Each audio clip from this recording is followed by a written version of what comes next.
These are the non-writing skills that make you dangerously profitable as a writer.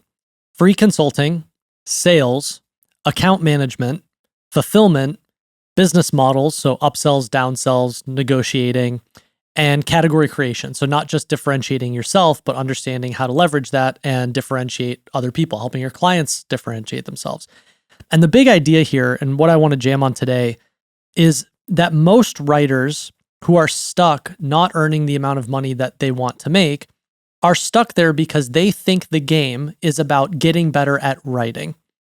And obviously you have to be somewhat competent, right? You can't just not know how to write and then expect to get paid for it. But the game is not get better and better at writing only, and then other people pay you more. That is not the game. The game is really get competent at writing and then learn all the other skills that make you more and more valuable. Because at the end of the day, the thing that is going to make you the most money as a writer is not just the writing. It is all of the other skills that surround the writing that makes your readers or makes your clients, your customers, makes them feel comfortable, makes them feel valued, makes them feel heard, makes them feel like you actually are invested in their success, makes them feel like you would go to the ends of the earth to over-deliver for them, makes them feel like you're constantly communicating with them, that they're never lost or in the dark, right? So what I'd like to do is go through each one of these and explain why this is such a valuable tangential skill for you as a writer and some of the ways that you can leverage these skills to increase how much you earn. So let's start with the first one, which is free consulting. If you do not understand how to help people for free, you will not be able to make more money and get them to pay you for helping them. It's so simple, and yet everyone overcomplicates it. You have to be able to help people for free in order to get those people to want to pay you. And the way I like thinking about this is whenever you get introduced to someone, whether it's a reader for your own writing or whether it's a client for ghostwriting, your entire goal is not to figure out how to make money from that person day one. Your entire goal and your bottleneck to earning more is figuring out how you can help them. And I think one of the biggest mistakes that writers make is from the very, very beginning, they jump to, how is this going to make me money? And obviously that is the goal, right? That is the end goal of everything, a lot of what we talk about and a lot of what I like to talk about, the art and business of writing. But your bottleneck to getting there is not, can this make money? Because most things in life can make money. Your bottleneck to getting there is understanding whether or not you can actually help the person. Because if you can help them, they will pay you. They will throw money at you. I saw this a lot building my ghostwriting agency. The moment I could demonstrate to a founder or a business owner, I can help you, they were the one pitching me on why I should want to work with them, right? So the way I love framing this, and this is a huge piece of what we teach in PGA, our Premium Ghostwriting Academy, is free consulting. Every person you talk to, readers or clients, you should always be asking the question, how can I help them? How can I help them for free? What is the easiest way that I can demonstrate? I understand you. I understand what problems you're faced with. I understand what outcomes you care about. I understand what transformation you want to experience, right? And the faster and more effectively you can communicate those things for free, the easier it is to open the door for a, hey, and I would love to give you more of this, but paid, right? And so if you're an individual writer, what that looks like, something we talk about a lot, is writing online for free and then going, I understand my reader, hey, I wrote a book about it. Book's $20. Or I created a mini course explaining how to do this, right? It's $100 or it's $200. But it all is based on you understanding how to help that person for free. If you're working and providing a service, and if you're a ghostwriter, you're doing the exact same thing, but with clients. So when you get introduced to someone, what's the easiest and fastest way for you to demonstrate, I understand your business? When I was building my ghostwriting agency, one of the things that I would do is, because my offer was, I was trying to demonstrate that I could be their ghostwriter for thought leadership articles. That was how I built my entire agency, was just writing 800-word thought leadership articles. Well, one of the easiest ways for me to demonstrate that I could help them was before the sales call or during the sales call, I wouldn't just say, hey, hire me, I can ghostwrite thought leadership articles, I would come to the table with ideas. I would come to the table with working titles. And the reason that I did that, and I did a little bit of that, upfront work or quote unquote free consulting, was because I wanted to be able to say, hey, whether or not we work together, I want you to walk away from this call feeling like you learned something, feeling like you have some sort of path forward. It'd be great if we work together, but that's not what I'm concerned with. I'm concerned and want to make sure that if we do work together, that I can truly help you. So here are the types of things that I would recommend that you do. And the more often that I did that, and the more I demonstrated, here's how I can help you, the more people wanted to work with me as a ghostwriter. So skill number one, free consulting, understanding what is the person struggling with and how can I demonstrate that I can help them solve that problem. Second skill, sales. There is no other way around it. And I'll tell you a story where this really clicked for me. After I graduated college, I graduated with a degree in fiction writing. I got a job at an ad agency and I was working as an entry-level copywriter. And after like 6-8 months, I got promoted, quote unquote. I think my title changed, but I didn't, maybe I got paid like an extra $1 an hour or something. And a lot of my responsibilities were the same. Yeah, I essentially stayed an entry-level copywriter for a long time at that agency. And I remember I eventually got about 2 years in, maybe 2.5 years in, and I went to one of the managing directors and I said, hey, I love it here. I'm enjoying the work. I'm learning a lot. I like the people. But to be perfectly honest, I'd like to figure out how to make more money. I was living in a shoebox apartment. I had no air conditioning. My heater was from the 1960s. I lived an hour away from work. I had to commute an hour both ways to work each day, right? I was like, this is all great, but how do I make more? And the managing director sat me down and said, well, what do you want to do? And I said, I really want to write. That's the thing I care the most about. And he goes, okay, Cole, well, I want to be honest with you. In this role as a copywriter in this agency, there isn't really a path to you making that much more. And at first I got really frustrated and I was like, why? I don't understand. I work so hard. It's all the things that you think. I work so hard and I care about my job and I'm on time and I'm emotionally invested and I'm a great employee, right? And he explained to me, I was 24, 25 years old, so he had to be patient because I wasn't getting it at first. And he explained to me, he goes, Cole, that's great, but none of those things matter. From a business perspective, we can't rationalize paying you more because the skill that you provide is just that one sliver, that one little skill. And if you want to make more, you have to acquire more valuable skills. You need to have a bigger impact on the business. And so I said, okay, so what is that? How do I do that? What would be a higher value skill? And he goes, well, the easiest one would be if you started bringing in clients of your own. If you want to make more, help the business generate more. And I remember at the time, I walked away from that conversation just demoralized because I didn't want to sell. I had this emotional block around feeling like sales was this weird slimy thing. And if you sold someone on something, then that meant that you had, you were a sellout as a writer and it wasn't pure. I had all these faulty beliefs. And then a couple more weeks went by and I realized, yeah, but also, making no money and only being able to afford Chipotle once a week also sucks. So which bag of problems do I want to deal with? And it wasn't until I started to really allow myself to be open to the scenario of, you know what, maybe I could sell my own clients and then I could bring them into the agency and I could work with them and I could own the relationship. And I started to see all the benefits of doing it. And so for a couple months thereafter, I just dedicated myself to going out and finding clients. And I probably had 50 conversations before I finally got a sale. And it was really, it was hard. I didn't have anyone training me. We didn't have a sales department. We didn't have someone mentoring me. It was me watching like sales seminars on YouTube and then going out and trying to tap my network, asking friends I went to college with, like, do you know anyone who owns a business? I had no ins. I was just figuring it out as I went. And after probably 50 conversations, I finally got a client across the finish line. And I remember in that moment, I felt so unbelievably accomplished because I felt like I was now responsible for the relationship. And I had such a different emotional investment in the work. And the project thereafter, one of the biggest things that clicked for me was it didn't feel like, oh, I'm just showing up to work and I'm just doing my job.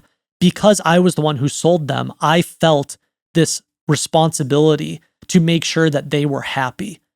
And there's something about that emotional connection. I don't think that there's anything that teaches you more and your growth nothing will accelerate your growth more than feeling that responsibility and selling a client on how you can help them. Nothing will motivate you more. Nothing will inspire you more. Nothing will hold you accountable as much. Like, you want to talk about accountability? You will feel like getting up and getting your work done when your client emails you at 10 a.m. being like, hey, where's that draft you promised me last week? So that is one of the beauties of sales. And if you want to make more as a writer, and it was funny, selling that one client at that agency, I left my job 3 months later because I realized, oh, this is how you sell people? Why would I do this for the agency? Why don't I just go do this for myself? Right? So once that clicked, I really took that in to heart, and I realized that skill was so powerful. And then thereafter, I ended up doing sales myself, and then I built a sales team, and I built my ghostwriting agency, and we scaled that to millions of dollars in revenue. So if you want to make more as a writer, there's no other way around it. You have to learn the skill of sales, and you can delay it, and you can tell yourself that, no sales, insert whatever faulty belief.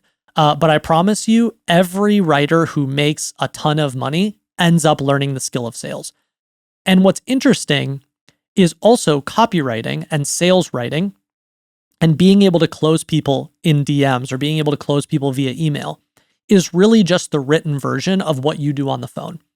And I think why I was able to learn a lot of the copywriting skills so quickly thereafter was because I had already sold hundreds and hundreds of clients on the phone. I actually didn't even really know what copywriting was until I had already landed 100 clients.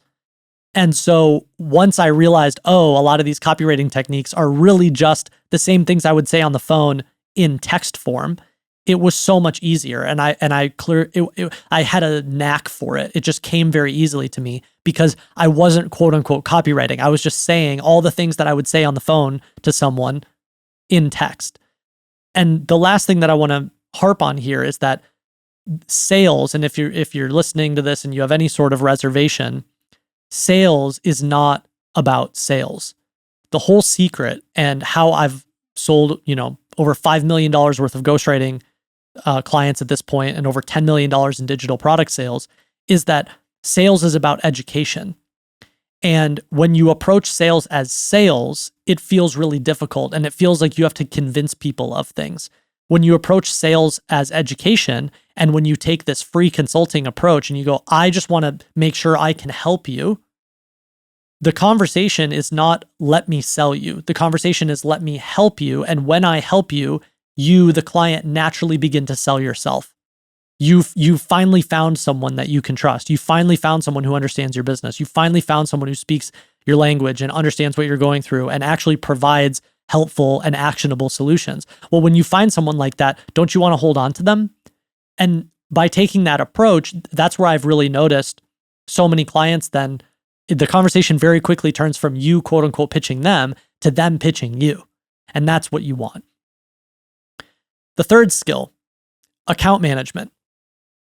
So what account management is when you are fulfilling on some sort of work. This usually has to do with services. So say you land a ghostwriting client. Account management is you interacting with the client at every stage of the relationship. It's technically, if you were to have an agency, these would be two different roles. You would have the sales role and someone handling that. And then when the client goes, yes, I would love to work with you, the salesperson would pass the client off to the account manager. So the account manager's job essentially starts when the client goes, I'm ready. Kickoff call, onboarding, let's begin, right? First invoice gets paid. Well, account management is a whole art in and of itself. And because, same thing, when I was building my agency, I was our first I was our first ghostwriter, then I was our first account manager, then I was our first salesperson, right? So I play the role and then I would hire someone so that I could replace myself from that role. I would move on to the next role, etc. And the art of account management is anticipating the client's needs. That is it. And the reason that I stress the word anticipating is because if you are reacting to what the client is asking for, that is not the highest level of account management, because the true art of account management is not you doing what the client asks you to do. The art of account management is you anticipating the next thing that they would like, right? So it's sort of the difference between, imagine going to a, $100 a night hotel versus going to $1,000 a night hotel. One of the key differences is that the $1,000 a night hotel anticipates pretty much your every want and need, right? And they call out things before it even occurs to you that you should ask that question, right? So for example, you go to check in and they're like, hey, we're so happy to have you. By the way, tomorrow morning, I'm not sure if you know, but breakfast starts at 6:30 a.m. Would you like a complimentary wake up call? What do you have going on tomorrow? Do you have any plans? You have something going on? Would it be nice if we maybe dropped breakfast off in front of your room early? Right? They are constantly trying to anticipate the next thing that you would want or need. The $100 a night hotel basically just goes, yeah, we got, Tom at the front desk here. And, if you need anything, call Tom. And what happens? You end up calling Tom like 7 times that night because you're like, Tom, nobody checked my room and I asked for a spare cot and there's no spare cot. And then Tom's like, I'll call somebody and see if we can get him up there, right? So that is really the way to think about account management, is how are you anticipating the client's needs? And this is one of those skills that is very hard to read about or even listen here and then go, I'm going to go execute it perfectly. It very rarely works that way. Account management is something that you have to be very aware of in the moment.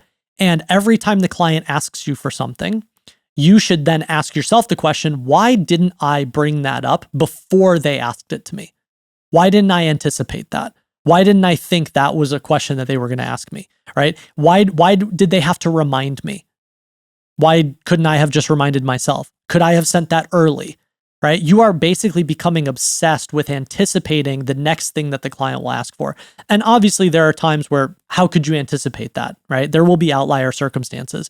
But one of the biggest mistakes, and I see it all the time with small business owners, is they think that their job is to really just do what the customer asks for. And that's not really the job. If you pay attention to all of the experiences that you value most, the experiences that are special and that you remember are experiences where they walk you from point A to point Z. They take you by the hand.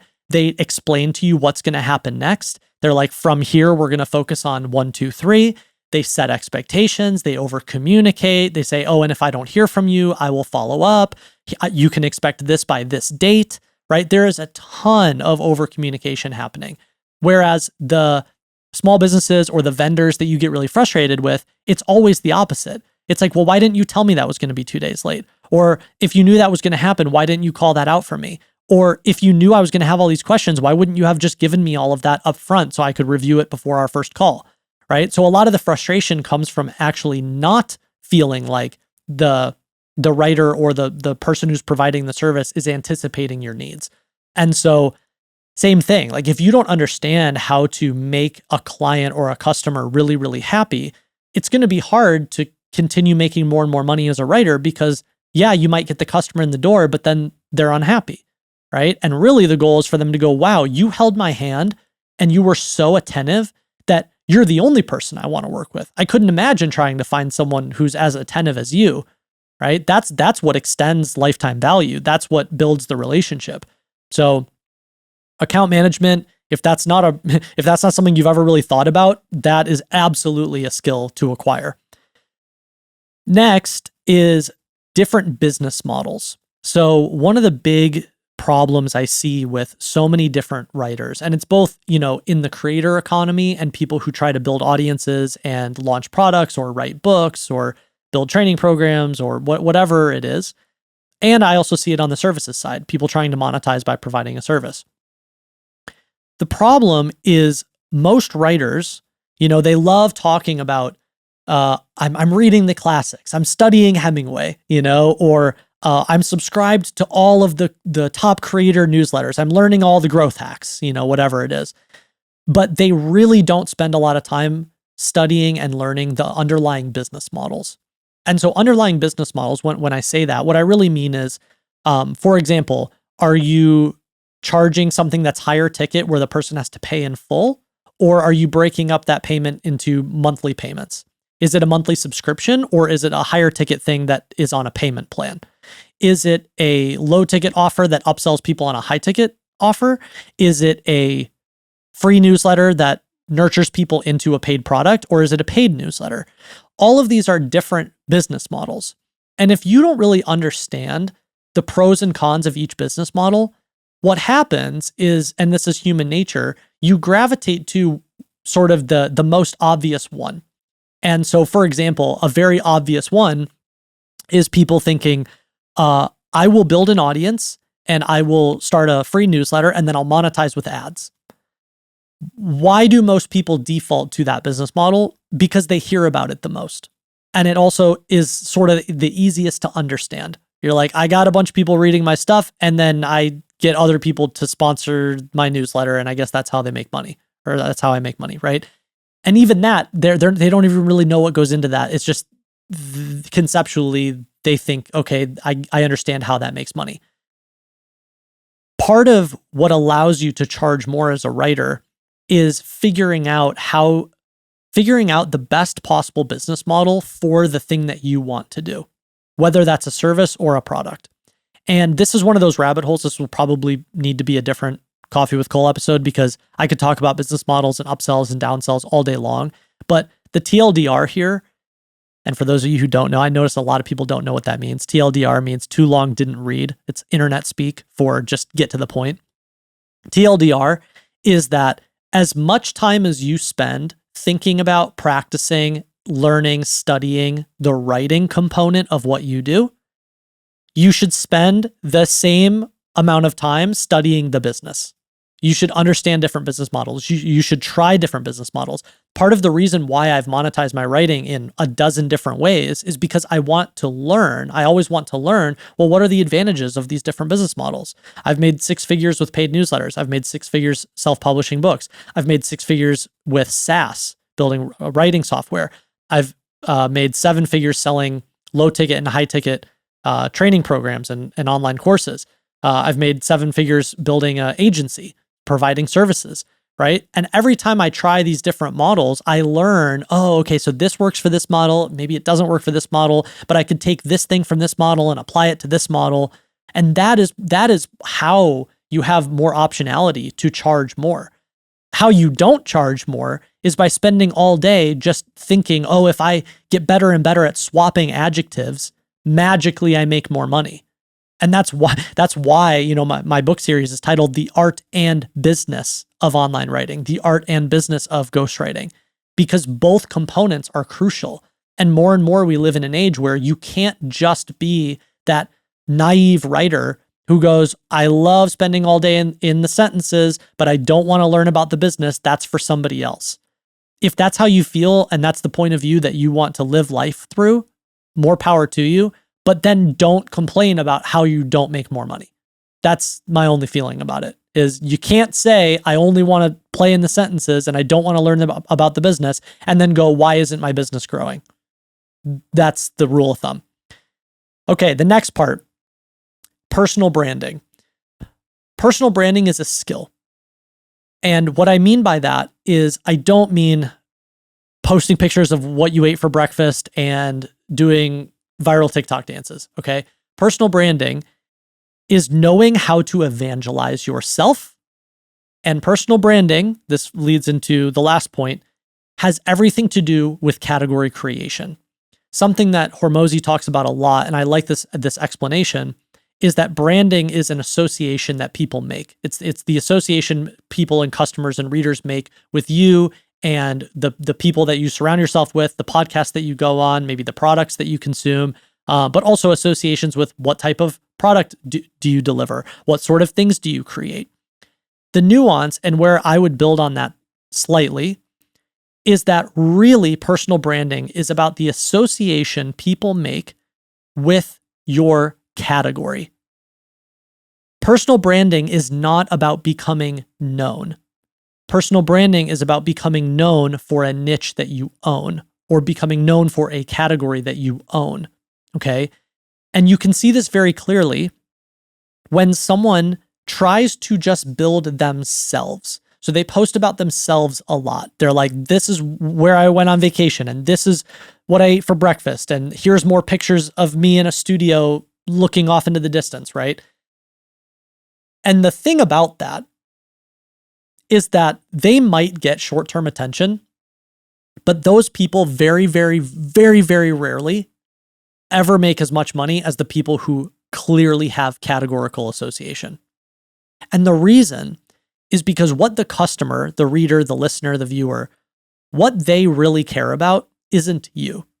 What they care about is the topic. What they care about is the category. What they care about is the niche.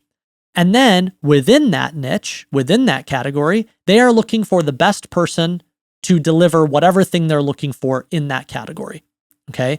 So part of personal branding is actually not all the stuff people talk about with personal branding. I think it's one of the most misunderstood terms in marketing.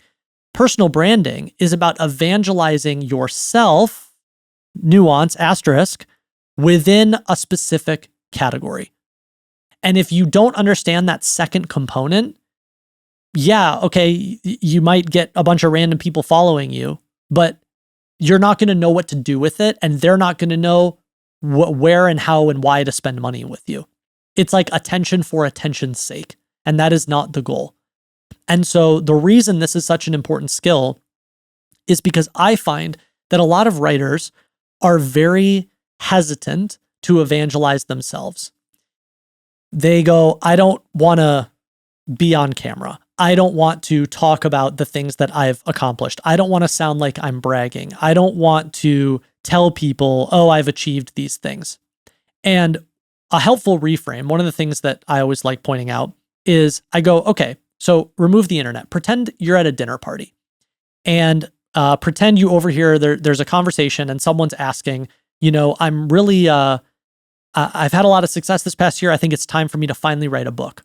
And I'm debating, should I go the traditional route or should I go the self-published route? And you overhear that conversation and you've self-published 5 books, let's say, and you start chiming in and just sharing things that you know. Well, at some point in that conversation with the other person's going to turn and go, this is really interesting. How do you know all of this? And without even thinking about it, you're going to go, oh, well, I've self-published 5 books over the past 5 years. So these are all just things that I've learned myself. And then they're going to go, oh, okay, cool. Got it. That context is really helpful. Thanks. And you go, yeah, no problem. Do you have any other questions? And we do that at dinner parties or over coffee every single day. And we don't think anything of it. And yet, when it comes time to do the exact same thing on the internet, everyone gets in their own way. And they go, I couldn't possibly talk about myself. I don't want to tell anybody all the things that I've accomplished. Why would I, quote unquote, brag about the fact that I've self-published 5 books over the past 5 years, right? But that's not what you're doing. You're not bragging. You're literally just providing context to the reader saying, hey, and by the way, just so you know where this is coming from, I've self-published 5 books, so I've gone through all of this, right? Just like when I talk about any of these things, I'm not sitting here being like, I'm going to tell you the things I've accomplished for the sake of telling you the things that I've accomplished. I tell you, hey, if you want to understand how to increase your earnings as a ghostwriter, well, I can tell you because I've sold over $5 million worth of ghostwriting services. I've been there. Let me just tell you what to do. And so the way to think about, quote unquote, personal branding and evangelizing yourself is all you're doing is using your own experiences and your own accomplishments as context, as examples. Like, by the way, how do I know this? Because I did XYZ. And then more importantly, this is the nuance that always gets missed because everyone goes, you have to tell your story. Stories are what resonate. The secret, storytelling. It's like all these hand wavy statements that don't mean anything and they misunderstand the point. The whole point of telling your story and sharing anything about yourself is to provide an example to the reader, customer, listener, viewer, whoever is giving you their attention. And the only purpose of providing an example is to drive home a point and explain something that matters to them. It has very, very little to do with you. No one cares about your story unless your story provides context or an example to the thing that the customer, reader, listener, viewer cares about. Okay? So if I write a piece or make a YouTube video or record a podcast going, here's why I'm awesome and here's how I built my ghostwriting agency, nobody's going to listen to it. But if I say, hey, I understand exactly why you're stuck as a freelance writer. I understand what's holding your earning potential back. I understand what mistakes you're making with packaging and pricing. I can tell you how to fix all of them. By the way, just for context, I used to be exactly where you are. I used to be that freelance writer charging $25 an article. I fixed all of these things. I ended up building the first ghostwriting agency for founders and executives. I've sold over $5 million worth of these services. Let me just break it down for you. Well, now you're going to listen. And that is the piece that I find so many people misunderstand, is that your story is not what matters. Your story is an example to help drive home something that matters to the reader, to the customer. Okay? And this is a skill. And if you don't understand that this is a skill and you don't take the time to get better at it, you're not going to have all of the advantages that all the other people have. And something that I really want to share, especially if you're watching this on YouTube, if you're listening to it on, Spotify or Apple, okay, just know there's the video version on YouTube, okay? I tried doing this 8 years ago. I tried starting a YouTube channel, I think it was 2015, and I was terrified and I didn't know what I was going to create content about. And I think I have some of the old files and recordings somewhere, and if I pulled them up right now, it would probably be very, very cringe and difficult for me to watch. And I had a lot of issue with the idea of, quote unquote, putting myself out there. I didn't want to do things on camera. It felt uncomfortable. And in hindsight, it was all just a new skill, and I didn't like the fact that I was bad at it. And over the years, slowly, I have just pushed myself to keep trying. And I think what's so interesting about where I am now, and I just want to be really transparent here. I have this new studio. I just moved to Arizona. I built the home dream studio that I've wanted my whole life. Not because I wanted to have a YouTube channel or a podcast, but because I just wanted a space that I could create in. I just wanted my own creation layer. And now that I have this space, and now that I've put in enough reps, and over the years, I've seen just, year by year, I get a little bit better, but not even better, like more comfortable. Very recently, probably in the past week, 2 weeks, it's clicked for me. Now it's all just open road ahead. I know exactly what I want to write and talk about. I know exactly who I can help. Chances are, if you're listening to this right now, you have every question that I am so excited to answer. I've tried enough things where I have, I think, enough pattern recognition and valuable and helpful things to share. I'm not confused about the fact that I am not what's important, right? I am here to help you. All of these things have taken 10 years to really click for me. And so this is not something that just happens overnight. And so if you're sitting there and you're like, okay, this all makes sense. How am I going to go implement and acquire all of these skills tomorrow? That's not how it works. But the reason that I like laying all of these things out and planting all of these different seeds is to continue to remind you that these are the different things that you have to spend time doing. And if there's one thing I've really learned over the past 10 years is that not every day is going to be a writing day. And not every day are you going to feel like your writing is improving. But that's okay, because all of these other skills are what allow you and your writing to grow in ways that traditional writers are unable to. And speaking as someone who, I am very, very grateful and very thankful for all of the different writing mentors I've had along the way. I'm really grateful for the teachers that I had when I was studying creative writing at Columbia College, downtown Chicago. But I also have done a lot of reflecting and now looking back, I can see why I have outgrown so many of the people that I once looked up to. And the reason that I have outgrown so many of these people is because of all of these other skills surrounding the writing. And that's why I felt really strongly, I really wanted to talk about this today, because the big idea, and I hope that this is what you're left with, is that writing is only a piece of the puzzle. You can't just spend all day in the sentences and then expect your business to grow, expect your revenue to go up, or expect your revenue to become more stable, expect your revenue to be more consistent, to have people seeking you out instead of you always seeking opportunities out. If you want all of these things to happen, and if you want all of these unfair advantages, you have to be willing to do things that the average person is not willing to do. The average writer is not willing to do all of these things. And so if you look at someone like me and go, how do I do that? Well, one of the most helpful things I can pass along to you is the realization that I don't do the things that a typical writer would do.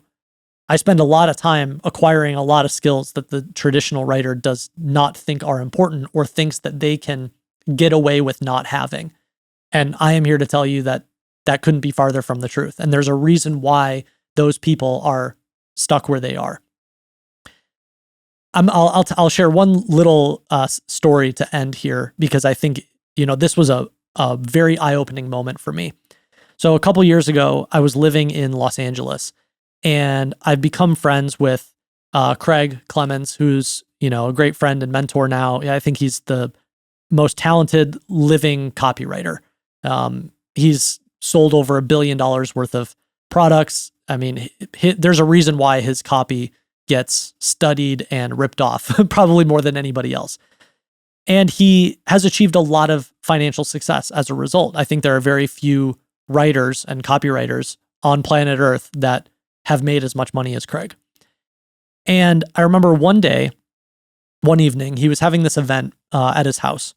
And he was kind enough, we became friends. He invited me to his house. I attended this event. I got to hang out with a lot of really cool, accomplished people. I remember being in the room thinking, how am I in this room? Well, how I got there is through ghostwriting. The reason I was able to get into those types of rooms was because I was a ghostwriter, and I was ghostwriting for so many different executives and founders. So talk about a tangential benefit of ghostwriting.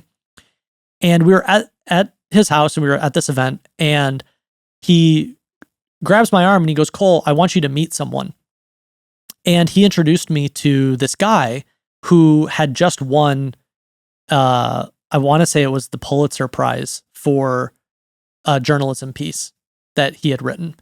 And Craig was, enamored with him, as I was. I thought that was so cool. And we were talking to him, and he was super intelligent, super sharp. And Craig it was so clear that, both of us really looked up to this person just from a writing perspective, just purely about the writing. It was just so, so cool. And it's always cool to talk to someone who has like true mastery over that part of their craft. And then we break up, and, the event goes on, and me and this guy continue talking. And then there were a couple speakers that came that night. And so me and this guy just happened to sit next to each other. And we sit down next to each other. And as the first speaker's sort of getting ready and the room's getting all quiet, he turns to me and he goes, do you know whose house this is? Because it's a beautiful house. And I was like, yeah, it's Craig. It was the guy we were just talking to. And he was like, oh, I didn't know that. And then there's 10, 15 seconds of silence. And then he goes, do you know what Craig does for a living? And I was like, that's funny. Like, I figured this all would have come up in conversation, but apparently it hadn't. And I go, Craig's a writer. And he looks at me and he goes, what do you mean? And I was like, what do you mean? What do I mean? Like, Craig's a writer. And I start sort of just taking in him and his stature. And obviously, there's no judgment here. I'm just telling the story, right? And he's got, old gym shoes on and jeans he's probably worn for 15 years and a collared shirt he's probably owned and worn for 15 years. And it was kind of clear why he was asking, what do you mean Craig is a writer? And it was because we were in a very, very, very expensive house that you typically would not think a writer could afford. And so I just sort of shared with him and I said, yeah, Craig's a writer. He has this company and he writes all of the ads and VSLs, and he's the mastermind behind his company's whole advertising and marketing strategy. And I remember the look on his face was pure confusion. It was as if everything he had ever thought about writing in that moment, he realized was wrong. And you could see in his eyes this contradiction where on one hand, he's like probably very proud of himself and loves his journey and happy that he has this amazing award to point to and clearly does really, really great work. And on the other hand, the other thought is, boy, the path that I'm on there literally isn't a world where I could afford a house like this. And sitting in that discomfort as a writer, and for me, observing that discomfort was really, really interesting. And it was one of those moments where I realized, wow, even one of the most talented and accomplished writers in their field is sitting here going, I don't understand how this is possible. And the reason that sort of person sits there and goes, I don't understand how this is possible, is because for their entire life, they've thought the key to becoming more successful as a writer is getting better at writing. And yes, if your goal is, I want to win this award, or I want some sort of very niche specific recognition, maybe that's the path. But then you can't sit there and go, but I don't understand why I'm not making more money. Or you can't sit there and go, I don't understand why I can't afford a house like this, right? Those are two very different things. And I feel very strongly that in the world that we are living in now, you don't have to pick. You don't have to have one extreme or the other. You can have both. You can be a writer that is exceptionally talented and even recognized in your industry, but you can also make a lot of money. And the only thing keeping you from making more money is taking the time and being open to learning and acquiring these other skills. And it's very clear, if you don't take the time and put in the effort to acquire these other skills, you will probably not make more and more money. And that's just the reality of the situation. So I wanted to share this. I hope this gives you a starting point of, here are the different things to dig into. Realize that not every day is a writing day. There's a lot of value in acquiring and practicing all these other skills. And these non-writing skills are what will make you a dangerously profitable writer.